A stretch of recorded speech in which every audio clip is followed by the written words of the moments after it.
should the Indianapolis Colts go out and sign Alex Leatherwood? So he was a guy that was drafted very high by the Las Vegas Raiders a few years ago, and Leatherwood just did not work out at tackle. We weren't expecting him to be phenomenal at tackle, and then especially when you pair, your expectations to where you drafted him and to reality, it's just not going to bod well. It's not going to go well.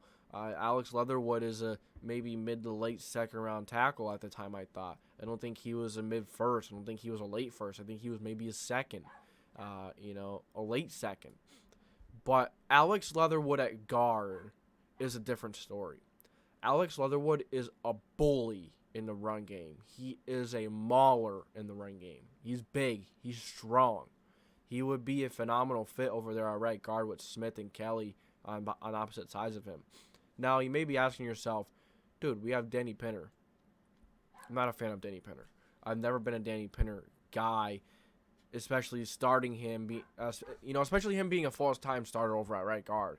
I'm not too thrilled with that because we've seen many times in the preseason, in training camp, he was overpowered and just lost the rep. Now, there were times where he came back stronger and he looked better, but there were still too many occasions where he just struggled. He was pushed around a little too much, and I'm just not a fan of that. Alex Leatherwood, that will not happen to. Alex Leatherwood is a very strong guard. He would be a very strong right guard. Issue is he's just not a good tackle. He's just not a guy that can move fast enough. He's just not an awesome tackle. But guard, it's a little bit of a different story, and the Colts can really use a right guard. Since day one, as I've already said, I am not a fan of Danny Pinter. This is a low-risk, high-reward signing. It's not like you have to give up the farm from him. It's not like you have to trade for him. It's not like you have to give him $14-15 million a year. Offer him a 1-2 year. If you do take him off waivers, you still have 2 years, and that's not a bad idea. A guard that can perform at a very high level, you get him for cheap just for 1 year. I mean, heck, we're putting all chips in 1 year. Take it. Take the chance. And if he doesn't work out, you could just put Pinter back there. I don't think that's a big of an issue. So, I think you need to go after a guy like Alex Leatherwood. I get it. He has some discipline issues. Like, he has some issues where he's holding, jumping off sides, false start. But this Colts coaching staff, this Colts tenure, has had a very good history of coaching that kind of stuff out of players. Toning down the discipline, getting the discipline better, getting these guys technically sound. And that going along with Alex Leatherwood, I think they could do it with Alex Leatherwood. I think the kid is very coachable.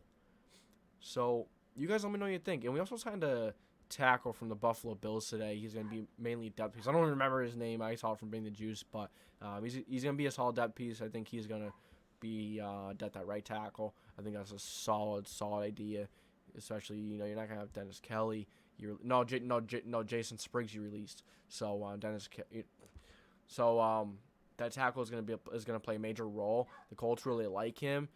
They let go of Tony Brown to sign him too, so that's got to be saying something. They got to really like him from when they played Buffalo.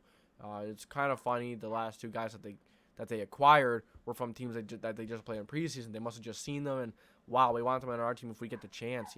Solid depth piece. That Stewart that we got yesterday from the Buccaneers. We traded the 7th and we traded a 6th and we got a 7th. We kind of swapped picks there, and they got and we got that Stewart.